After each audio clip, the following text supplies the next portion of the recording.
Is there any other information you'd like her to know about her physical body? She slacked off on drinking water. She's had a taste for coffee at night. She needs to incorporate maybe only 1 cup of coffee and continue drinking the water. The body needs the water. It keeps it from getting dense from all the toxins in the air. It flushes them out. She won't be as heavy. She won't be as tired. And symptoms that she feels from extra energy and upgrades will be lessened. Water is very important for everyone right now. So I'm going to remind her, double up. Thank you. And tell me about the toxins in the air at the moment. There is quite a bit of wind in the area she lives in. And depending on the day, it could come from different directions. When the wind's coming out of the west, straight out of the west, there's still a lot of radiation that's traveled across the Pacific Ocean from a nuclear accident that happened years ago. They're still dealing with that, and the winds still carry some of these toxins. They're not near as strong, but they're still in the air. And when the wind comes out of the north, most of that pollutant is from fires and ash that occurred a season back, but it's still in the vegetation and trees, and the wind's picking it up and moving it around. So those toxins aren't very good as well. And then, of course, there's the dust that's in our own area. And there is a lot of oil and gas work, and there's a lot of chemicals used for that industry. And everything that touches the ground isn't always cleaned up. So that's also carried in the air. And those chemicals can be very harsh on a human's body. I see. And so in terms of what you were able to do for us with protecting us from that, what is happening there? From all the chemicals? Yeah, the toxins in the air. There is, Earth used to cleanse itself perfectly. It was built to do that. We haven't helped as before. It is going to be a part of knowing your body, experiencing what can happen when you don't take care of a planet. So there are lessons in there. They're not going to kill people, the toxins that are out there, but it will make them aware their body can't handle even this minute amount of pollutants. So going forward, as people move on to other destinations, they will be more considerate of their environment and the natural process of the planet. If it's taken care of, will heal itself, and it won't harm its inhabitants. So there lies a lesson there. Take care of your planet, and it won't harm you. That sounds like an appropriate lesson for everyone to experience and learn from. Yes, some will learn it, I guess, harder than others. Some may experience allergies. Some can get infections in their lungs. But if the water will definitely help flush the toxins out before they attach to tissues and start to damage them. Thank you. Thank you so much. I was wondering if you could give my client an experience today. I'd like to send her to the Black Void. It's what I call the 9th dimension, where you are everything and nothing. What would you call that? I know you were listening before when we were talking about it. It's a part of eternity. It goes on forever. It cycles back. It can start over again, or it can react like a ball ricocheting or being spun in a bowl. That would be a better description. If you had a tiny BB and you had a bowl and you just started moving the bowl, the BB would start spinning. This is part of the motion that happens there. And it's very expansive. I don't think there is an end. And there doesn't feel like a bottom, but there feels like a bottom. But you can stretch your arms out, and your arms can keep growing and growing and growing and stretching, and you'll never find the end. How does she feel being in that dimension now? She feels her head or her crown. It's a little tingly and a tiny bit of pressure, but she feels comfortable. She doesn't see anything. It's all pretty dark. It's black. No other way to describe it. I don't know if light's not allowed in or it's being sucked out. It could be both. But she feels safe and she feels comfortable. Nice. Yes. It often seems like a place where clients can end up or experience during a session. And it always intrigues me, this black void. So I wanted to give her this experience today just so she could understand that feeling of being connected to everything and nothing at the same time. It is very interesting. She feels like she's floating, even though she knows she's on a surface, laying on a surface. She doesn't feel anything beneath her right now. And she's not like standing up. She's not sitting down. She's just there. It's very interesting. Okay, thank you. We'll stop having fun with this experience and get on to the tasks of our other questions that we have today. So are you able to give us information, please, about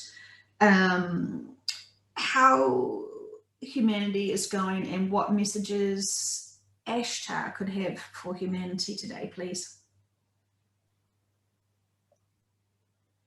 He is willing to come forward and communicate. If you have open questions, he'd like to follow that path and then give a message at the end. Okay, fantastic. So Ashtar, can you tell me about major ships that are connected to the Palladians, please? I keep hearing that you have one major ship. Is that correct? There's 3 major ships that are in the immediate area of the planet Earth. They're all there to assist while the humanity is being transported. There will be plenty of room on those 3 major ships, as you call them. There are thousands of support ships around. Some of the beings that will accompany us will start their work immediately. They've already been prepared once they ascend off planet Earth to go into what you're calling a med bed. They will be cleansed, rejuvenated. They won't need much time to acclimate. They know that the upcoming work they've already contracted to do next is waiting for them, and they are so ready to start that. So they've agreed to take this expedited course of action so they can get into their roles immediately. And they'll be on some of the smaller ships that are support. And the support means guidance, not really protection, but they do monitor as we travel. They could be scout ships that go ahead and make sure that our path is clear, so to speak. There's also supply ships that carry extra accommodations for all the passengers, because there will be many. Anything from food, water, clothing, anything that is possibly needed. Then there's also some medical ships. There's just a wide array of different support ships. If I go through them all, it could take me a while. So I touch base on the more important things, the comforts that will be needed for all the passengers. Thank you so much. And so I'm assuming that the three major ships you're referring to, they are of equal importance. Yes, because their cargo is the humans, the animals, the insects, all the living creatures and specimens and species that are being carried to their new home. Fantastic. That will be on the three bigger ships. And like I said, they're bigger, maybe than you can imagine. They are bigger than Earth, one of them. And in terms of the location of that biggest one, is there any reference point that you could share with us today? It's below the elliptical. That's why you cannot see it. The elliptical of Earth, it's below that. Thank you. Another question, out of curiosity, in a rough estimation of one of these ships' sizes, I guess if the one is bigger than the Earth, would that mean that one, for example, could hold the entire population of Earth? Well, it could, but there's other things to consider. Like for the whales example, we have to have, plenty of water for them to survive the trip. There are what you would call a greenhouse to support the vegetation that will be also transported. Where you're going will have its own wildlife, we'll call it, and plants, but we're bringing the things off Earth that represent importance. Also, these ships, they have massive crew members, and their quarters, accommodations, what you would call possibly kitchen. Everything is on these ships, and we want to make sure there's enough space. Also, if any, I don't want to talk about that. Let's just go to the next one. Okay, thank you very much. In terms of the safety of traveling to New Earth, is there any scenarios where we may have a concern because other beings may want to stop our journey? Interesting enough, that was the question I was not going to answer completely. There are two other ships that aren't quite as big as the first one, but they do accompany our entourage in case they're needed to take on these passengers and continue the journey. So yes, we've prepared for everything. We're not expecting what you may be thinking of as an ambush, but I feel that coming from you. Everything that we've planned out to make a safe and smooth transition is some of the reasons there have been delays. Okay, thank you so much. And are you able to give us insight into other reasons why there have been delays? I could, but there are many people that will listen, and it's not for everyone's ears at this time. Even as they travel and they see and experience everything that's going on around them, they still may not understand. And sometimes it's for the best that they stay in the ignorance of what really is going on and what's happening. It will be less stress and trauma. So I really don't want to answer that one either. I respect that. I am all for less trauma for humanity because I feel like it's had enough. Indeed, it has. If one person actually experienced every single person's, I know I use that word twice, I hate that. But if they experience every single trauma that happened on this earth, that's too much to hold in one cup. There has been a lot of trauma. It's been divided up. Everybody got to experience a piece here and a piece there. It's all brought back to source. The collective knows it and feels it. It can be experienced by each and every soul at will once they are in a different dimension. So none of the experiences have been lost. They've just been divided up. So not one soul had all the responsibility to collect the data.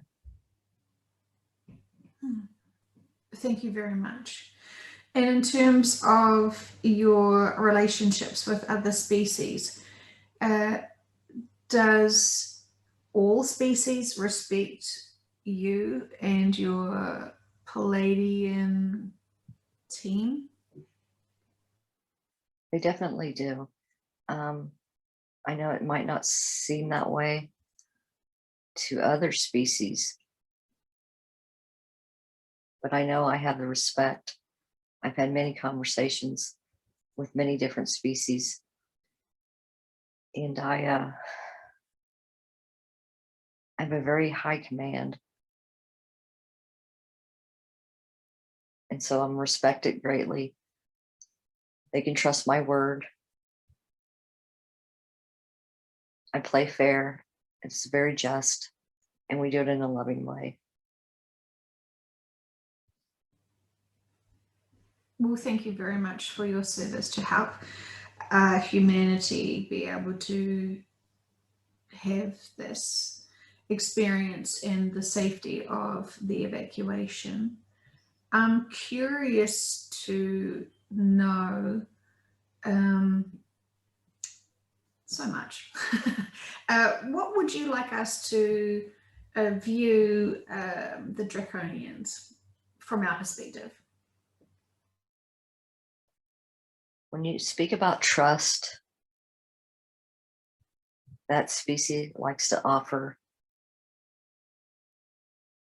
a handshake, so you trust them. They don't ever live up to the handshake. You have to get them to agree to treaties similar to the treaties that humans have made with each other on the planet Earth. Some of them are made to be broken. As soon as they walk away from the negotiation tables, they're already finding ways to trick or beat out what they just agreed to. The Draconians are like that. They do it with a smile on their face as well. It's just a fun game to them. So in the end, they aren't to be trusted. They're not a man of their word. Okay. And likewise questions for the species that we call reptilians. They're definitely in the same league, although they don't have the technology or the influence throughout the universe to do a lot of damage. They're only out for themselves. They're on a lot smaller scale. The Draconians, on the other hand, they have long arms. They can reach far. And we have been working with them for a long time. Once they mature more and find love in their hearts, this will all stop. And we've been teaching's not the word, exposing them to that kind of mindset in the hopes that it will grow within them and it will become a part of their culture. Will this be part of their experience for those who remain on the old Earth? For the reptilians, yes. The Draconians will evacuate. It might be at the very last second, but they will definitely leave Earth before it's too late. They don't want any of their citizens in harm's way. So they will definitely have a call home signal and everybody will leave. That is a Draconian, that is. The reptilians will still be here. They will experience a part of the days after the shift. It won't be as hard on them because they came from a world that was much more harsh than even what old Earth will be. So they've been living in luxury right now compared to what they had before. And that's why they like Earth. They wanted it to be their home. Once the energy has been, the supply of energy is diminished here, it will go back to what they lived through on their own planet, and their own planet doesn't exist anymore.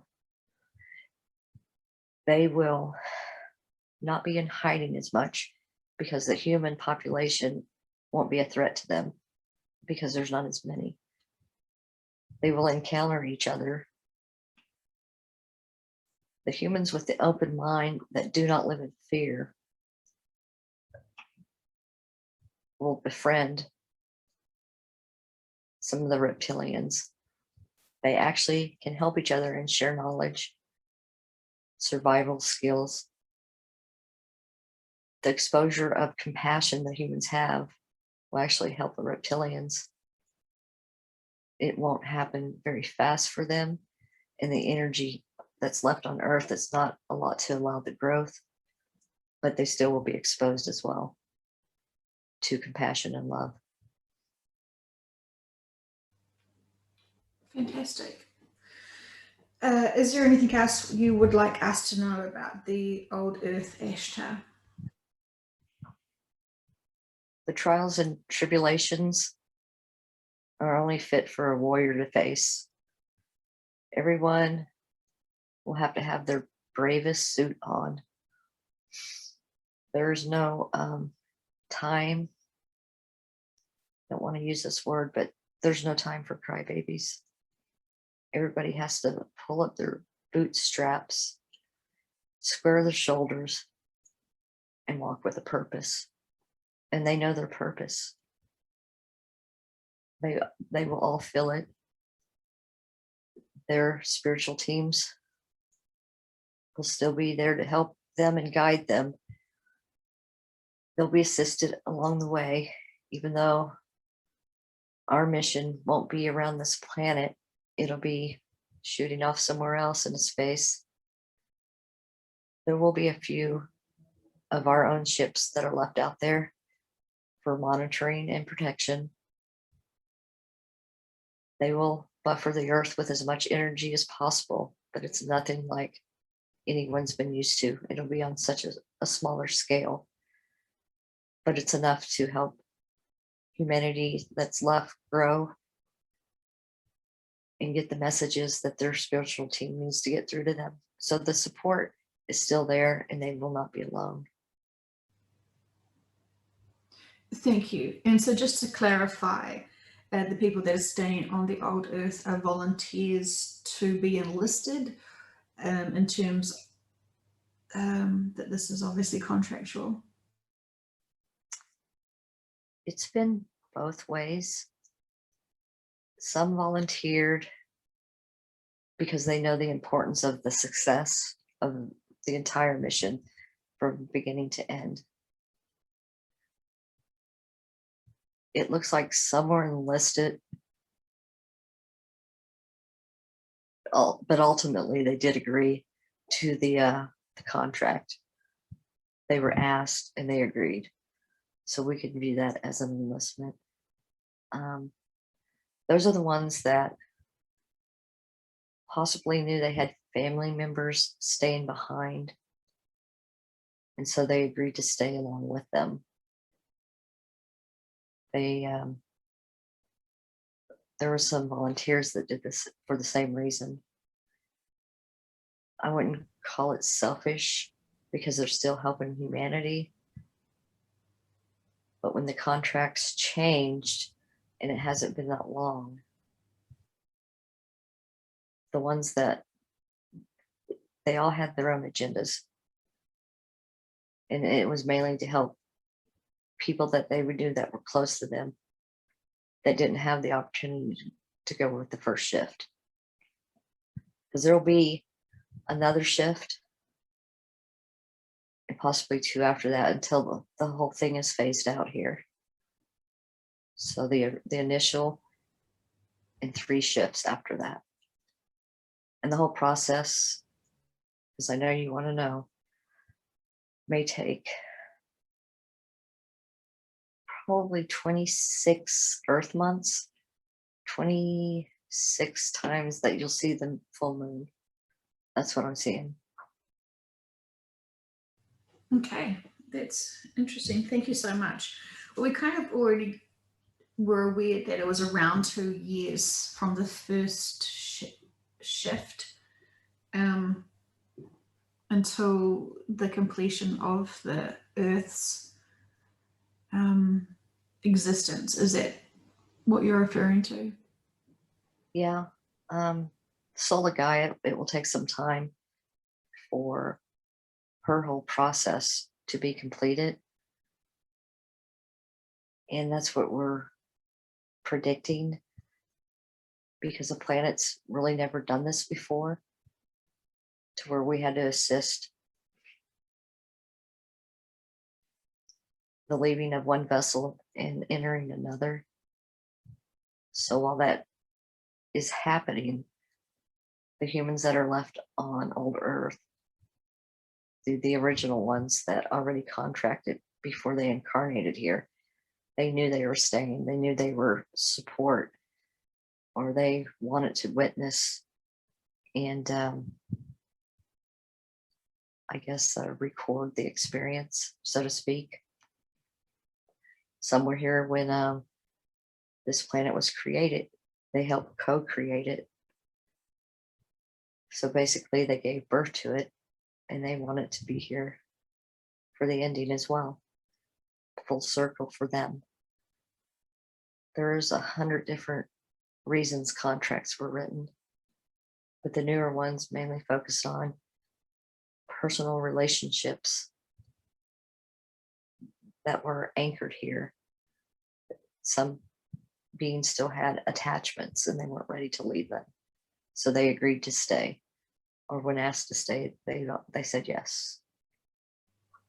That sounds very descriptive. Did I get your question answered? Yes, it was fantastic. Thank you so much. And we're assuming that life contracts change often and regularly. No, not on a regular basis. It muddies the water if you change things too often. Um, there are things that needed to be addressed, needed to be more support in this case. So when that directive was put out, that's when the volunteers stepped forward, and there wasn't quite enough. So then others were asked, other souls were asked, and they said yes to the calling. Thank you. Thank you so much. Is there a message for the people listening? What would you like them to know and hear from you? The ones that will be escorted to another home, I want them all to know that we understand there'll be so many emotions along with that as well. Understand that this is all done in love. Keep that in your mind first and foremost, and the fear that you're trying to adopt will melt away faster. Everybody that has come to assist Earth and humanity has done it with such great love. We know what you've endured. We are very compassionate, and our tenderness will show once you meet us, and you'll be very happy with the journey ahead of you. Thank you. Can you give me a sense of what you're going to be doing after this shift and after everyone's settled into New Earth? There'll be different teams, different even species that will help the humanity once they arrive. And then, of course, there's all the other creatures. This new environment will be very pleasant to your eyes. So once you're delivered into the caring hands of those awaiting you, we will depart. And I do see other places that I must go and attend to, but we'll also leave support ships around the new destination for the meantime, not so much as protection, but in case anything is needed, such as supplies that we've carried with us, or different medical attention, or just even more support from our collective. So that will remain in place until everything is running smoothly, and then the ships can depart and join us on our next assignment as well. Thank you. And do you have any fragments of your soul in human bodies on this planet at this time? I do not. I have friends and comrades that are there, and so it's very near to my heart. And this whole project has been very, very close to actually several of my beings' hearts. We've watched it and monitored it very closely. That's why when you could say the goalpost was moved further again and again with the date changes, it had to occur. We were trying to protect all, and it was for the betterment of the whole race. I know that there's been impatient souls, but to accommodate one soul and not consider the whole population would have been a criminal act. We could have never let that happen. So yeah, I don't have a speck of myself, a spark is what we would call it on earth as a soul in a body, but I have many friends. Is it emotionally hard for you to see what is happening to your friends, or do you feel something else? I feel very proud of all the accomplishments. I think to myself sometimes, could I have really done that? Could I have been in human form and so limited and not know who I am? I could be standing next to a part of my soul family and not even know who they were. We see this, but we also see joy and love. So we've laughed and we've cried along with you. And it is very emotional, but we stay strong and we stay, on the path and steadfast for the mission at hand, because that's of the utmost importance. We try to set aside our own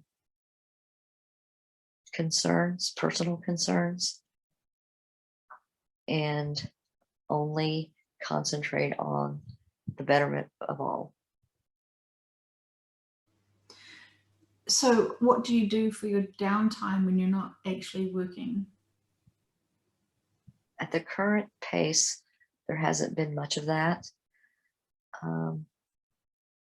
So I do like to, might sound a little creepy, I'll use that word, but I do check in on souls that I know that are on earth and see how they're doing. I do that in my downtime.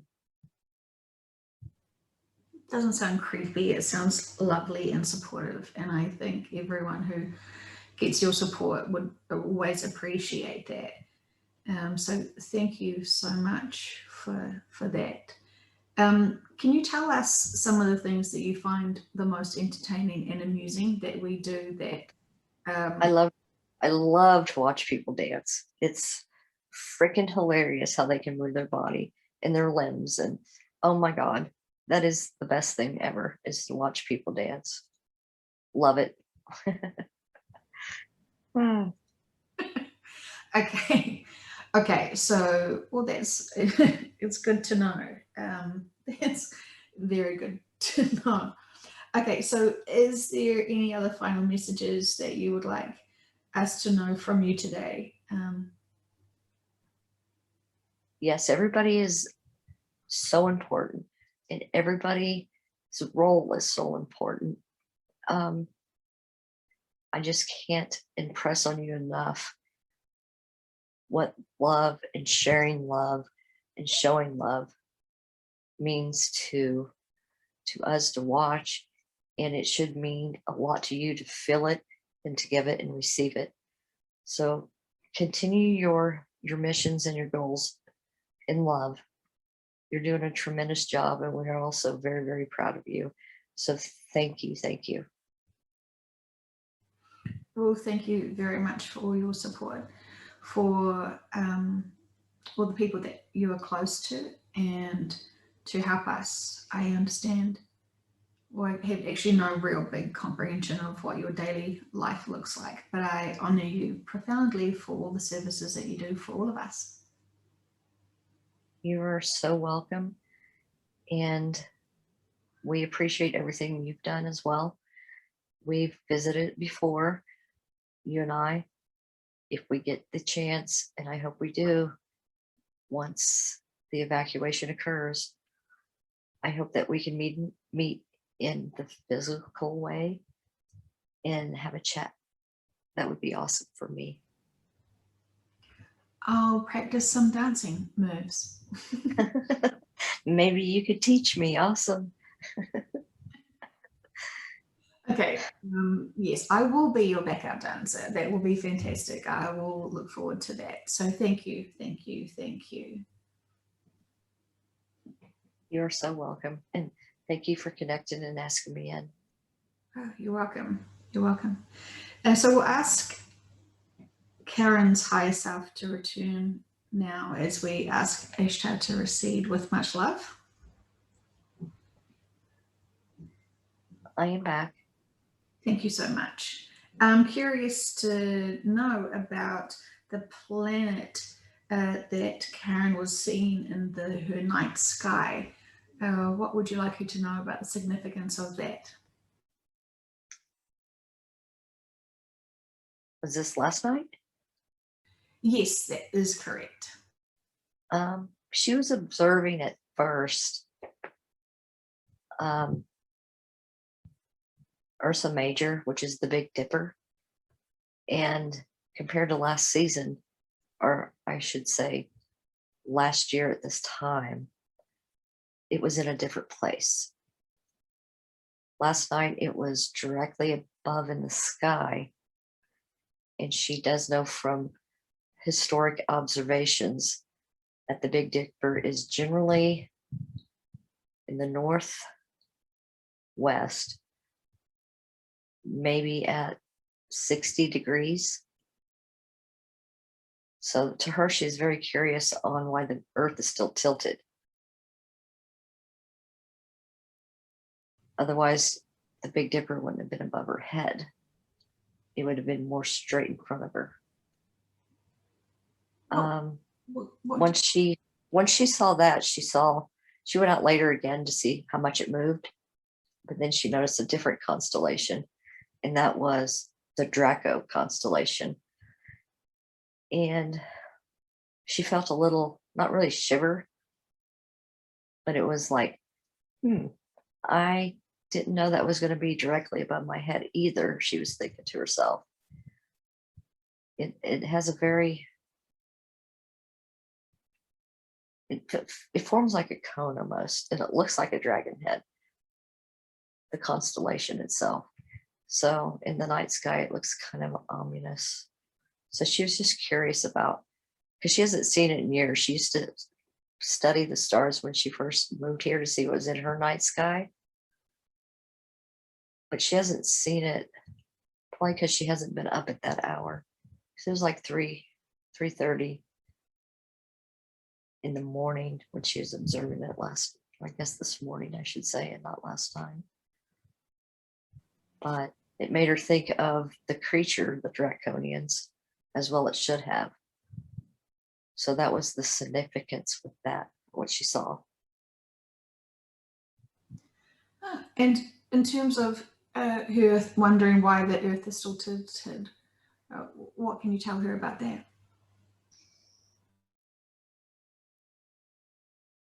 The odd thing is, the Little Dipper was in the exact spot it was supposed to be in.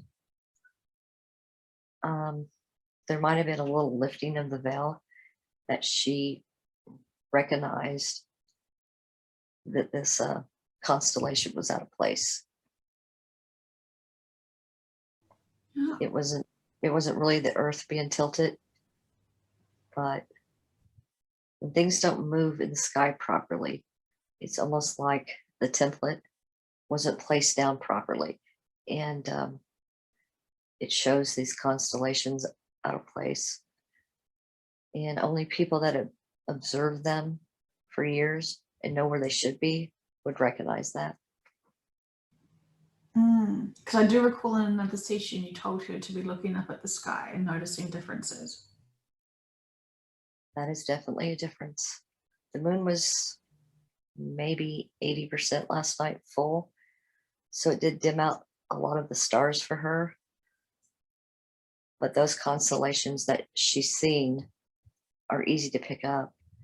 This far south in the Little Dipper, she only sees the star Polaris, which is also called the North Star. But it was in its correct position that she remembers it to be. And the Big Dipper should be to the left of it in the sky if you're facing them straight on, and it was not. It was straight above her head.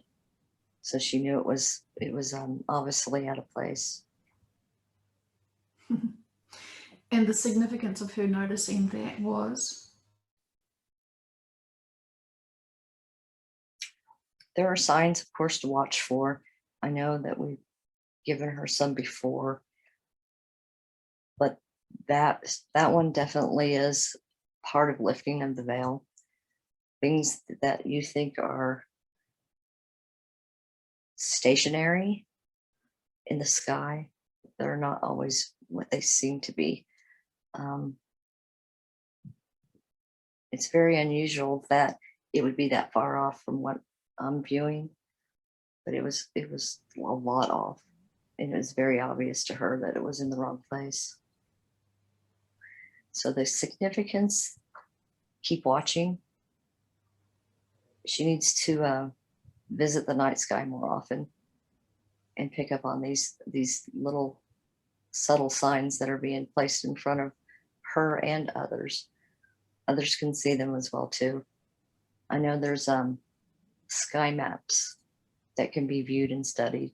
People can learn very easily on what should be in their skies at certain times of the year. Thank you so much. And in terms of her connection with Ashtar, what can you tell us about that today? It goes on forever. Before now, now, and after now. They've known each other a long time. They have done work together. He's very happy to come in and connect through her and talk with you. She felt very big while he was here. It's like her shoulders grew and her chest grew. She felt like a really big man. So the experience for her was very comforting to know that the sport is actually out there. It's truly amazing to realize for her that everything that she's been learning and feeling was very profound, to feel it on a more personal level through him. Indeed. These sessions are very hard to deny when you experience them for yourself. Very hard. And there's love between them. The Pleiadians are a very loving species. They've brought love to Earth. They're still trying to promote that way of life for all creatures. And a lot of their missions are focused on everybody living in harmony and learning that way of life. Fantastic. Thank you so much.